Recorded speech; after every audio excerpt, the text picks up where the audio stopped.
नमस्कार, news 30 live में आपका स्वागत है। मैं हूं आपका दोस्त राजन साहू और आज हम एक ऐसी शख्सियत से आपका सामना कराने जा रहे हैं जो किसी पहचान का मोहताज नहीं है, बल्कि उनका नाम ही एक पहचान है।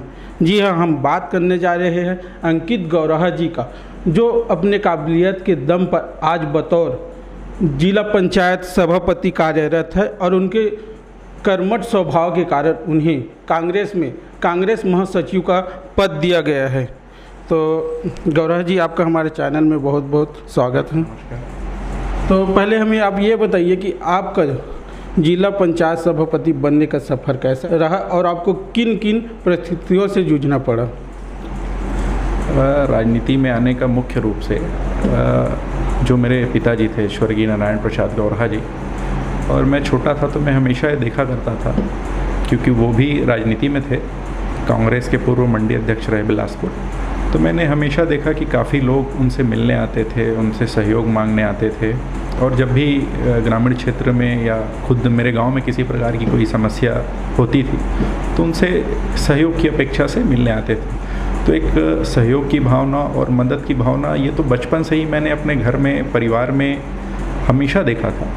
तो मुख्य रूप से यही एक कारण था कि राजनीति में आने का, और राजनीति में आकर जन सेवा करना ही मेरा मुख्य उद्देश्य है। अच्छा, हम ये भी जानना चाहेंगे कि अभी कांग्रेस पार्टी द्वारा लगातार भारत जोड़ो यात्रा चलाई जा रही है, आप इसे किस नज़रिए से देखते हैं?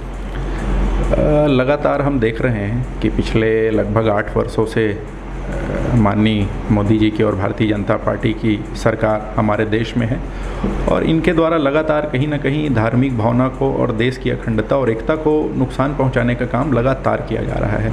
इसलिए यह यात्रा न कि भारत को एक माले में पिरोएगी, और पूरा भारतवर्ष निश्चित तौर पे, जैसा हम कहीं पे देख रहे हैं कि धर्म और संप्रदाय के नाम पे जो एक खोखली नीतियाँ और अपने कुछ राजनीतिक लाभ के लिए जो लोग ऐसा कर रहे हैं, उनको निश्चित तौर पे इस भारत जोड़ो यात्रा से उनको एक सबक मिलेगी और हमारा पूरा भारत एक सूत्र में पिरोया जाएगा।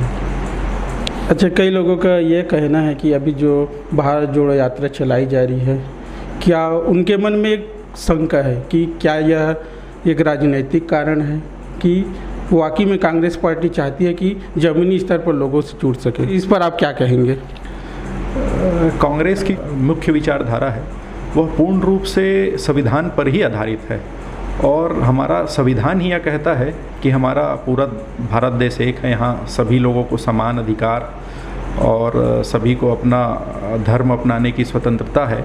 तो जब हम अपने संविधान के अनुसार ही और संविधान के रीति नीति के अनुसार ही हमारे पार्टी का उद्देश्य है, हमारी पार्टी की रूपरेखा है, हमारी पार्टी की कार्यप्रणाली है, तो निश्चित तौर पे मेरा यही मानना है कि यह यात्रा निश्चित तौर पे पूरे भारतवर्ष को एक एकता के सूत्र में पिरोएगी और आने वाले समय में एक समृद्ध भारत की ओर विकसित करेगी। अगर हम बात करें 2024 के चुनाव की, तो इसमें आप कांग्रेस के भविष्य को किस प्रकार से देखते हैं? मेरा मानना है कि हमारे नेता आदरणीय राहुल गांधी जी युवाओं को लेके, भारत के उज्जवल भविष्य को लेके काफ़ी गंभीर हैं।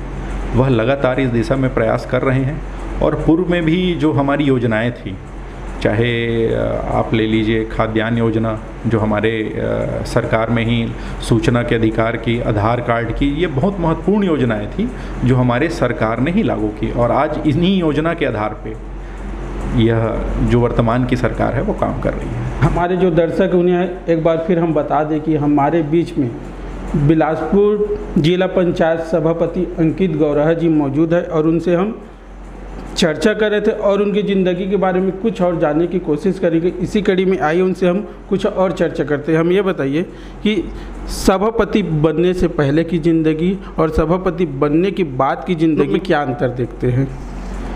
मैं आपको बताना चाहूँगा कि मेरे जो राजनीति जहाँ से प्रारंभ हुआ, मेरे यहाँ जब पूर्व में भारतीय जनता पार्टी की सरकार हुआ करती थी, उस समय हमने ग्राम पंचायतों में ये देखा था कि अवैध शराब की बिक्री बहुत होती थी। तो उस समय मेरे खुद के गृह ग्राम पंचायत सेमरा में अवैध शराब बिक्री की बहुत ज़्यादा शिकायतें आ रही थी। इसको लेकर मैंने विरोध किया, और पूर्ण रूप से जितनी अवैध शराब भट्टियाँ मेरे ग्राम पंचायत सेमरा में संचालित थी उनको मैंने बंद कराया। कलेक्टर महोदय को शिकायत की, थाने का घेराव करना पड़ा, काफ़ी कुछ प्रयास करने के बाद हम सफल हुए। और मेरा चाहे आप कहिए ग्रामीण क्षेत्र ही मेरा राजनीति का, मेरे परिवार का, और मुख्य रूप से जब से मैं 12th पास आउट हुआ था तब से मैं कृषि कार्य करता रहा लगातार। ग्राम पंचायत सेमरा में ही हमारी खेती बाड़ी है, और इस कारण ही वहाँ जब भी मैं जाता था तो गांव की समस्याएं और बहुत सारी चीज़ें सामने आती थी, और उसको मैं हमेशा प्रयास करता था कि उनको दूर पर कर पाऊँ। यहीं से मेरी एक शुरुआत हुई ग्राम पंचायत की समस्याओं को लेकर राजनीति में आने की।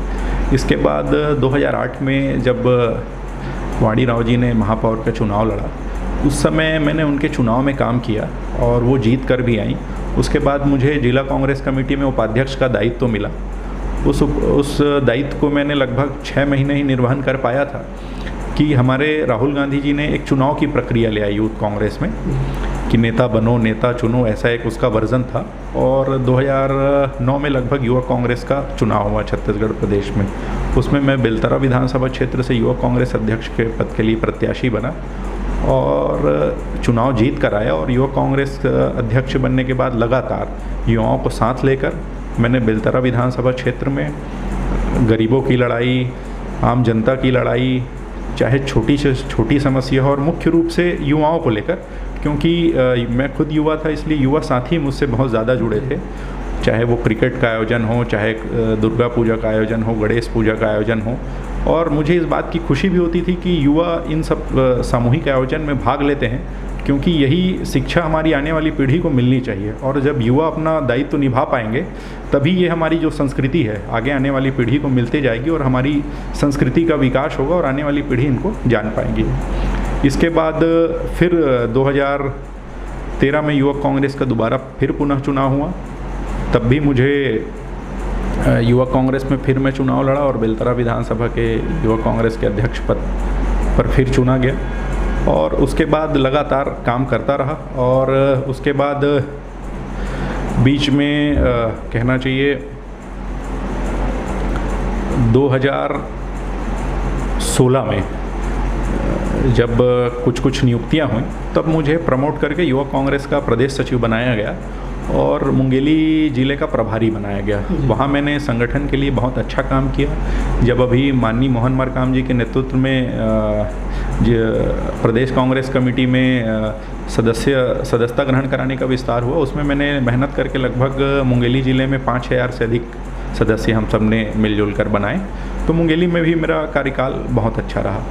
और उसके बाद अभी जब जिला पंचायत और पंचायती राज का चुनाव हुआ, क्योंकि हमारा जो बेलतरा विधानसभा क्षेत्र है उसमें जब से मैं राजनीति में 2008 से हूँ, मैंने हमेशा यह देखा कि कभी कोई ऐसी सामान्य सीट नहीं रहती थी जहाँ जनपद के लिए या ग्राम पंचायत के लिए या जिला पंचायत के लिए अपन चुनाव लड़ लें, अपनी सहभागिता निभा लें।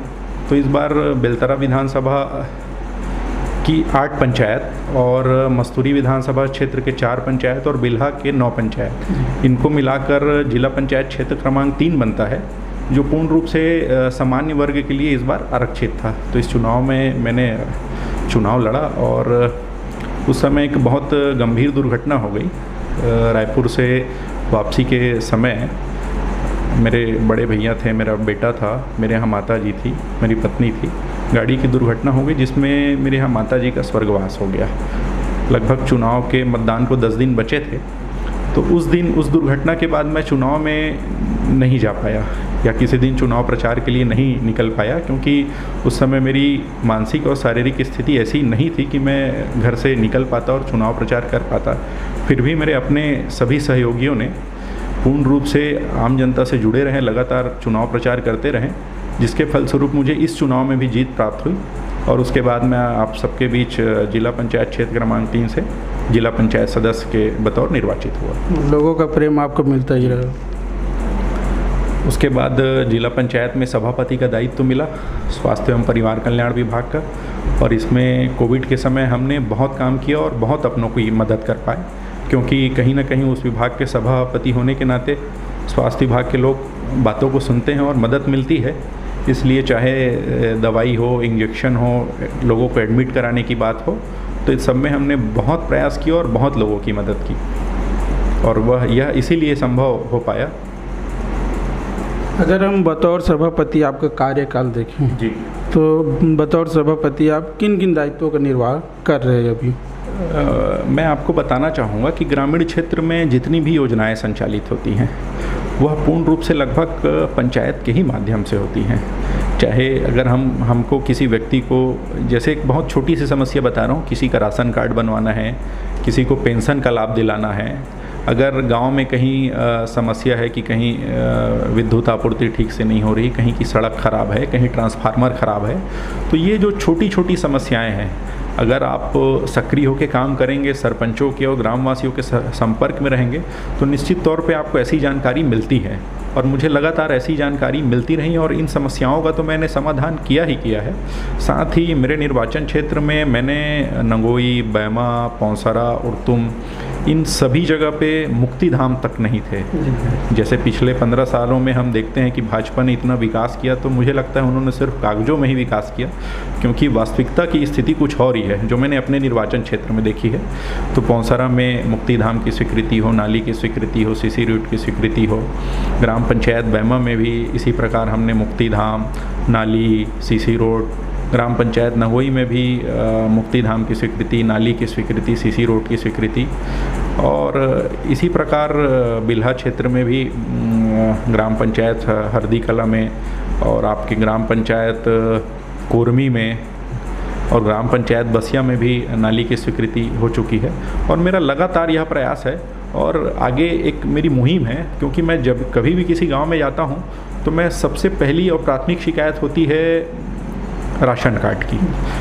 इसके बाद शिकायत आती है कि हमें पेंशन नहीं मिल पा रहा है। तो इस दिशा में मेरा प्रयास यह है, क्योंकि मैं आज ही इस विषय में जिला पंचायत और कलेक्टर से मिल के चर्चा करूंगा कि मेरे निर्वाचन क्षेत्र के जो 21 पंचायत है उनमें एक एक दिन का एक कैंप लगाया जाए, जिसमें खाद्य विभाग की उपस्थिति हो और समाज कल्याण विभाग की, ताकि जो पेंशन और कार्ड जो इस मतलब कहना चाहिए प्रारूप में आते हों या निर्धारित नियमों के अनुरूप जिनका कार्ड बन सकता है या जिनको पेंशन मिल सकता है, कम से कम उनको प्राथमिकता के साथ मैं उनका राशन कार्ड और उनका पेंशन दिलवा सकूं। दूसरी समस्या आती है आवास की। तो मैं जब से जिला पंचायत सदस्य निर्वाचित हुआ हूँ, आज तक हमसे किसी भी प्रकार की कोई सूची या नाम नहीं मांगी गई। इसलिए उसमें मैं अपने निर्वाचन क्षेत्र में किसी भी ग्रामीण की कोई मदद नहीं कर पा रहा हूँ, और आज तक मैंने कभी मेरे किस प्रयास से किसी की एक आवाज़ भी मैं स्वीकृत नहीं करा पाया हूँ। यह दुख की बात है। अच्छा, एक बात और हम जानना चाहेंगे कि जैसे ग्रामीण क्षेत्रों से लगातार यह शिकायत मिलती है कि राशन कार्ड के लिए पंचों द्वारा पैसे की मांग की जाती है, तो आज हम यह जानना चाहेंगे कि क्या जो राशन कार्ड बनाया जाता है वो निःशुल्क है कि कोई चार्ज लगता है? राशन कार्ड राज्य सरकार की योजना है और वह पूर्ण रूप से निःशुल्क है। तो लेकिन लगातार पंचायत द्वारा, पंचों द्वारा पैसे की मांग की जाती है, इस पर आप क्या कहेंगे?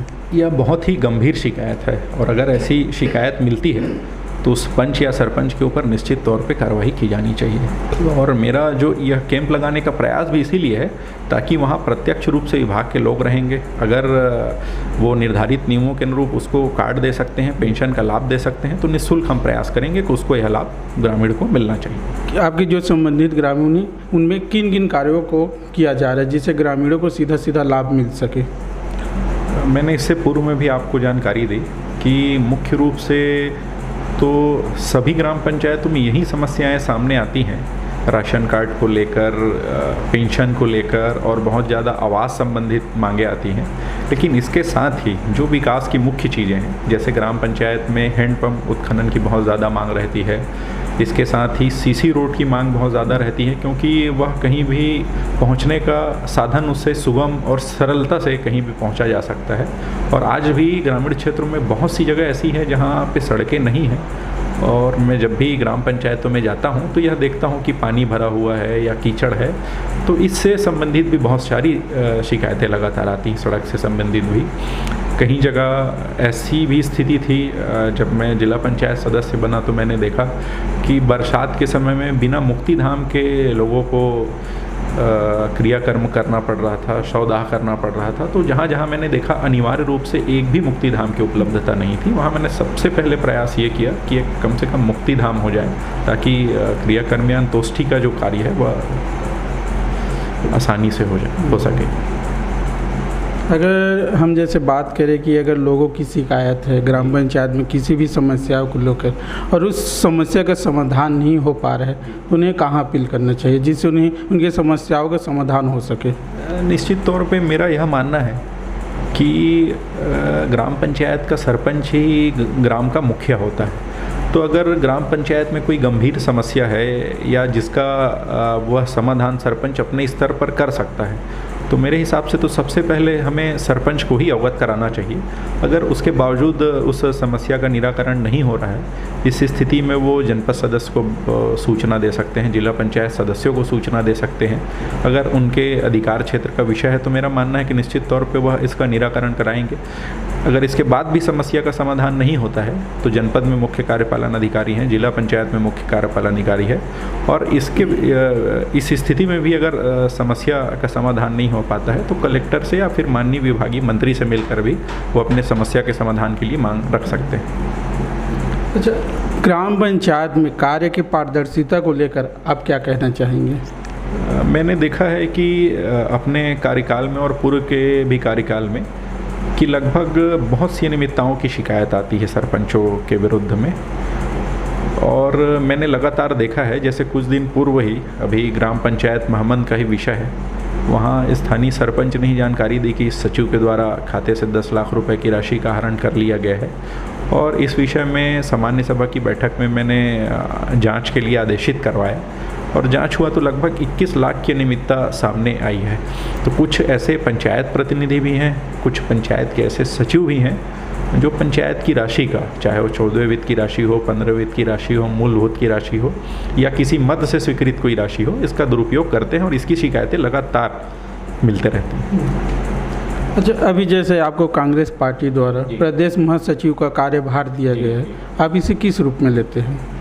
निश्चित तौर पे यह मेरे लिए बहुत अच्छा और सुनहरा अवसर है, क्योंकि यूथ कांग्रेस के कारण ही आज शायद मैं जिला पंचायत सदस्य हूँ और आप सबके बीच हूँ और आप सबका इतना स्नेह मिलता है। तो यूथ कांग्रेस का महासचिव का दायित्व मेरे लिए एक बहुत बड़ा दायित्व है, पूरे प्रदेश में युवाओं के लिए, युवाओं के हित के लिए। और निश्चित तौर पे जिस ज़िले का प्रभारी बनूंगा वहाँ भी प्रयास करूंगा कि संगठन को मजबूत कर सकूं, और जब 2023 में आने वाले समय में चुनाव होगा तो कांग्रेस की सरकार पूर्ण बहुमत से छत्तीसगढ़ प्रदेश में बने। अच्छा, अंतिम में हम आपसे यह जानना चाहेंगे कि यूथ को आप क्या संदेश देना चाहेंगे? आज युवाओं के लिए बहुत अच्छा समय है, आज का जो समय है, क्योंकि युवाओं में बहुत ज़्यादा परिवर्तन है। युवा आधुनिकता को सहजता से स्वीकार कर रहे हैं, आधुनिकता के हिसाब से अपने आप को बदल भी रहे हैं। तो युवा ही हैं जो आने वाले समय में भारत देश को ऊंचाइयों की ओर ले जा सकते हैं। और जो युवा ये सोचते हैं कि अगर वो राजनीति में आना चाहते हैं, राजनीति में बहुत सम्मान मिलता है, स्नेह मिलता है, एक नेम फेम होता है, ऐसा मेरा मानना है। लेकिन राजनीतिक जीवन में आपको अपना पहला उद्देश्य जन सेवा रखना चाहिए। अगर आप जन सेवा के माध्यम से राजनीति में आएंगे और पहला उद्देश्य जन सेवा रखेंगे तो निश्चित तौर पे आपको अपने उपलब्धियों पे, अपने काम पे खुद को गौरव होगा, समाज को गौरव होगा, आपके घर परिवार को गौरव होगा, आपकी एक ख्याति बनेगी और हमेशा समाज में आप एक जन सेवक के रूप में जाने जाएंगे।